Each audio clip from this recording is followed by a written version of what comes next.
안녕하십니까. 저는 현대오토웨버의 서정식입니다. 오늘 저는 그 클라우드로 구성되는 스마트 모빌리티 리더십에 대해서 발표를 드리도록 하겠습니다.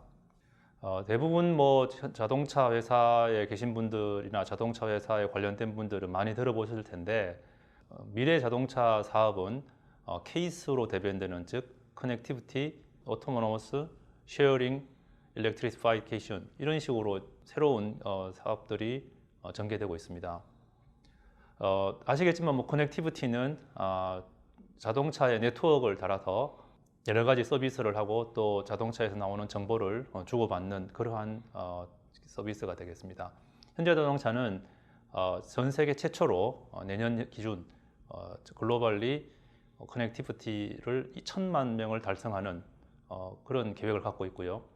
플러스에서 이러한 커넥티드 되어 있는 차들을 여러 가지 서비스를 제공하기 위한 오픈 이노베이션 센터를 만들고 이 이노베이션 센터를 통해서 다양한 서드 파티 서비스들을 이런 커넥션을 통해서 제공할 계획입니다. 그리고 자율주행에 있어서는 많은 분들이 언론을 통해서 보셨겠지만 저희는 앱티브사와 합작 범위를 통해서 모셔널이라는 자율주행 전용 회사를 설립을 했고 지금 적극적으로 자율주행 개발을 추진 중에 있습니다. 쉐어링은 국내는 모션랩이라고 해서 그 카쉐어링 전문 회사가 설립됐고 글로벌리는 약 10여 개 정도의 다양한 카쉐어링 서비스를 제공하거나 또는 합작해서 서비스를 진행하고 있습니다. 전동화 쪽에서는 25년까지 저희의 전동화 기본 플랫폼인 eGMP 기반으로 전기차를 23종을 개발 중에 있고 출시할 예정이고 아마 이건 어쩌면은 23종 이상이 될 수도 있을 것 같습니다. 그래서 적극적으로 전기차 기반의 신차 출시들이 벌어질 겁니다.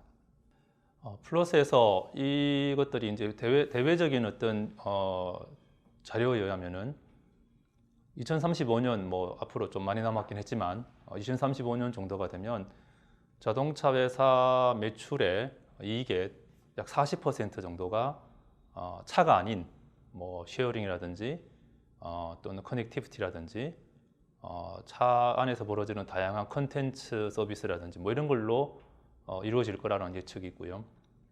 저희 회사에서는 재작년에 회장님께서 발표하시기로 자동차가 전체 매출이 한 반 정도밖에 되지 않을 것이다. 줄어서 그렇게 되는 게 아니라 새로운 신규 사업들이 나올 텐데 그것들이 UAM, 로보틱스, 커넥티비티 등이 될 거라고 얘기하고 있습니다. 이러한 그 자동차 산업의 이 100년 이상 이어온 자동차 산업이 지난 10년 사이의 변화가 그 전 100년보다 더 빠르고 크고 다양한 변화가 일어나고 있는데요. IT 관점에서 봤을 때는 일단 차량 IT 자체가 엄청나게 늘어난다는 것을 우리가 예측할 수가 있습니다. 2020년 대비 25년 외부 기관에 의하면은 24%의 평균 성장률을 가져가는 대형 시장이 만들어질 거고요. 사실은 520억 달러라고 말을 하면 우리 돈으로 한 55조, 56조가 되는데 전 세계에서 가장 큰 소프트웨어 회사의 매출이 이 정도가 소프트웨어만 봤을 때는 이 정도가 안 될 수도 있습니다. 그 정도로 자동차 회사의 소프트웨어 시장이 빠르게 커지고 있습니다. 또 한편으로는 이 자동차 산업들이 다양한 이러한 서비스 또는 IT화의 어떤 접목을 통해서 이 전통적인 기계 산업이 아닌 제조사들이 신규 산업들 쉐어링 서비스라든지 또는 클라우드 컴퍼니라든지 IT 컴퍼니라든지 이런 회사들과의 제휴가 전체 제휴의 상당 부분을 차지하고 있을 정도로 많은 이합 집산과 또는 변화를 겪고 있습니다. 그 주요한 협업상들을 놓고 보면은 대체로 그 OS, 자동차 안에도 다양한 OS가 들어가고 있습니다. 그래서 OS와 소프트웨어 통합 개발, 그리고 소프트웨어를 중심으로 한 에코시스템의 구축과 운영, 그리고 소프트웨어 하드웨어의 호환이 확보되는 이러한 쪽으로 제휴와 협력이 다양하게 벌어지고 있습니다. 제목에서 말씀드린 것과 같이 이 자동차 산업의 소프트웨어 기반의 리더십, 클라우드를 기반으로 한 소프트웨어 기반의 소프트웨어 리더십들은 저희는 커넥티드 카를 출발로 해서 말씀드릴 수가 있을 것 같습니다. 앞서서 제가 현대자동차는 내년까지 그 1000만 이상의 자동차가 풀 커넥티드, 즉 인포테인먼트 박스나 길찾기 정도만이 커넥션 되는 게 아니라 제어기까지 커넥션 되는 차들이 1000만 이상이 시중에 이제 운행되게 될 것입니다. 그러면 그 1000만에서 나오는 다양한 데이터를 수집하고 또 그 1000만의 커넥션을 통해서 다양한 서비스를 제공하는, 즉 다운로드 업로드가 상당히 많이 벌어지는 이러한 네트워킹이 생길 텐데요. 대표적인 몇 가지 말씀을 드리고자 하면은 그 OTA, 즉 Over the Air 소프트웨어를 무선으로 업데이트하고 또 병원화시키는, 지금 지도는 뭐 OTA가 벌어지고 있죠. 대부분의 자동차 회사들이, 저희도 마찬가지고. 그런데 제어기들이 OTA가 벌어지는 것들은 테슬라를 비롯해서 몇몇 개 차종이 되지 않습니다. 근데 저희들이 올해부터 이제 OTA를, 제어기 레벨의 OTA를 추진하게 될 예정이고요. 그 다음에 이런 OTA를 통해서 소프트웨어가 지속적으로 업데이트가 되다 보면은 몇 가지 또 새로운 현상들이 벌어집니다. 그 중에 하나가 이제 개인화가 되겠습니다. 예를 들어서 개인에 따라서 이 가속의 정도와 가속의 순서와 가속과 급속 제동의 순서와 패턴이 약간씩 다릅니다.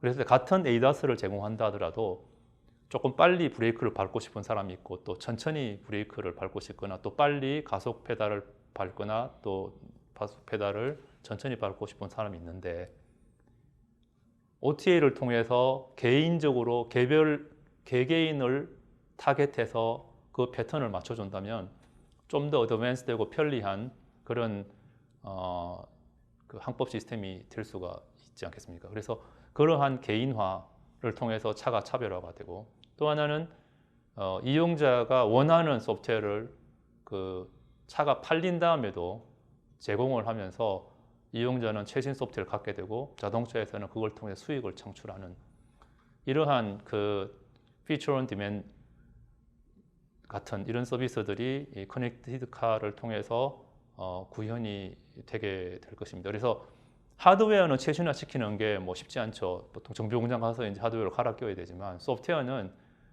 네트워크를 통해서 최신화가 되면서 우리 핸드폰에서 지금 우리가 앱들을 최신화해서 쓰듯이 쓸 수가 있게 됩니다. 이런 것들의 기반이 이제 첫 번째 기반이 커넥션이 되겠죠. 조금 더 이제 이 부분을 제가 강조해서 조금 더 디테일하게 말씀을 드린다면은 여러 가지 서비스들, 즉 모빌리티 서비스라든지 차 안에서 물품을 구매를 하고 결제를 하는 커머스라든지 페이먼트, 그리고 다양한 인포테인먼트들이 있겠죠. 그러한 서비스들이 계속해서 최신화가 되고, 그 서비스들은 오픈 API를 통해서 서드 파티들이 서비스를 제공할 수 있게 되겠습니다.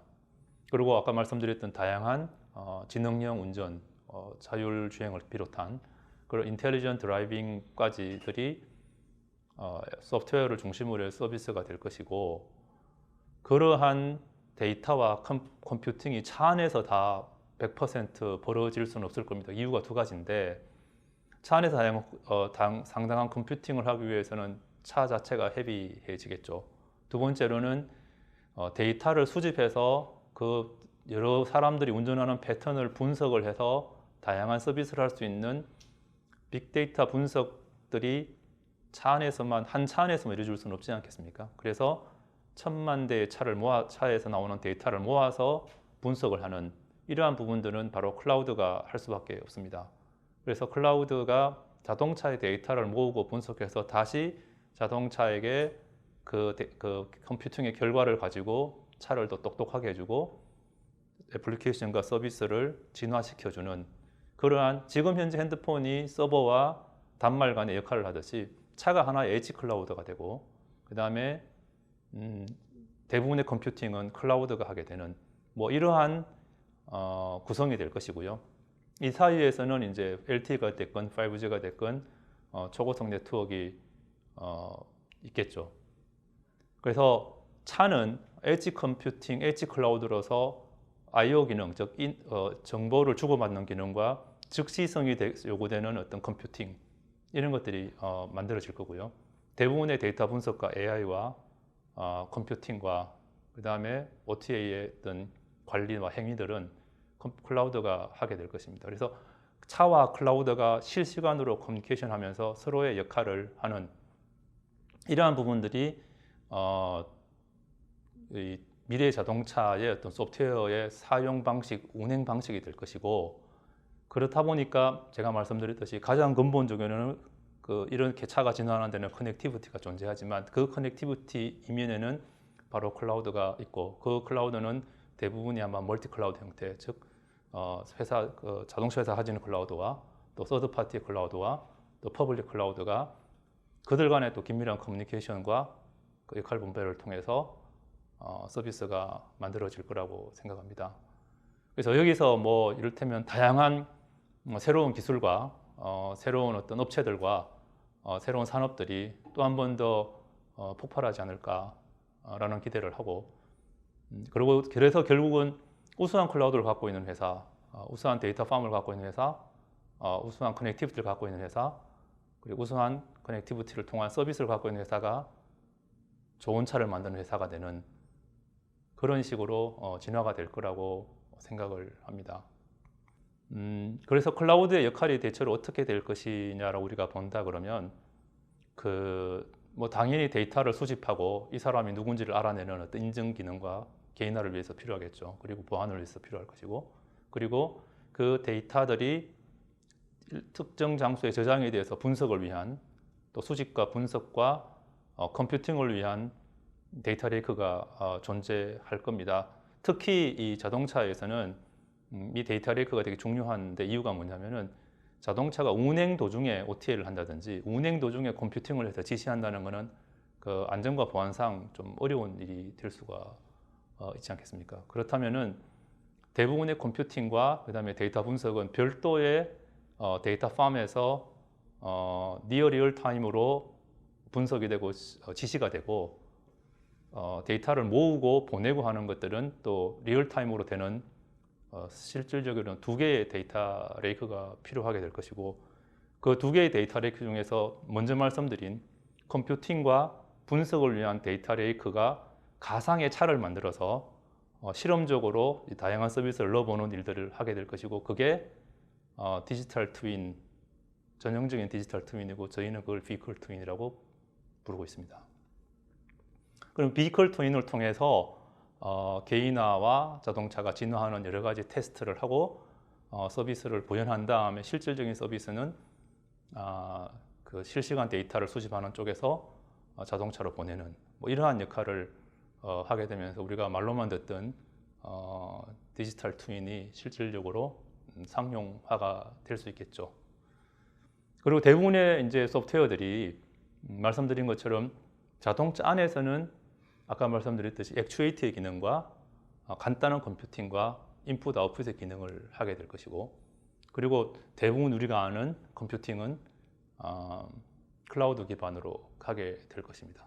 그러면 현재 자동차 회사들이 서드 파티 즉 티어 1, 티어 2 사업자들을 통해서 납품되는 그 소프트웨어들은 현재는 대부분 다 이제 펌웨어에 하드 코딩을 하거나 또는 인베디드 시키거나 아니면 기본 탑재를 시켜서 납품을 하게 되는데, 이것들이 이제 클라우드 기반으로 가게 되면 분리가 될 수밖에 없는 거죠. 그 분리가 되는 부분이 이제 새로운 부분이 될 것이고, 그러한 부분에서 이제 클라우드형 소프트웨어들이 이제 많이 나오게 되는 그런 상황이 될 겁니다.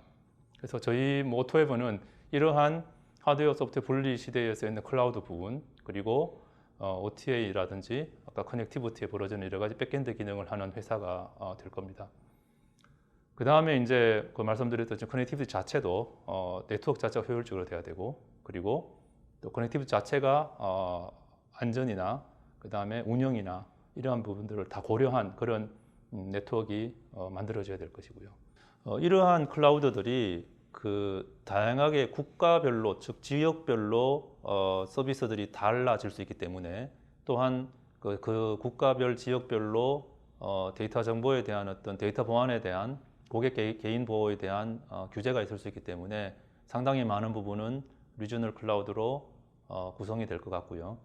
또 그 리저널 클라우드들이 모여서 뭐 저희 회사 같으면 이제 한국이 되겠지만 전체적으로 모여서 그 데이터들이 분석되고 또 빅 AI 팜이 되면서 점점 더 진화하는 쪽으로 갈 수가 있을 것입니다. 마지막으로는 이러한 그 리저널 클라우드, 차량, 또 메인 클라우드까지가 효율적인 네트워킹이 돼서 비용이라든지 그 다음에 소프트웨어 운영이나 업그레이드 같은 것들이 효율적이고 원활하게 되는 쪽으로 진화를 할 거라고 생각을 합니다. 이상으로 제가 커넥티비티와 클라우드와 또 자동차 서비스의 어떤 진화에 대해서 말씀을 드렸습니다. 감사합니다.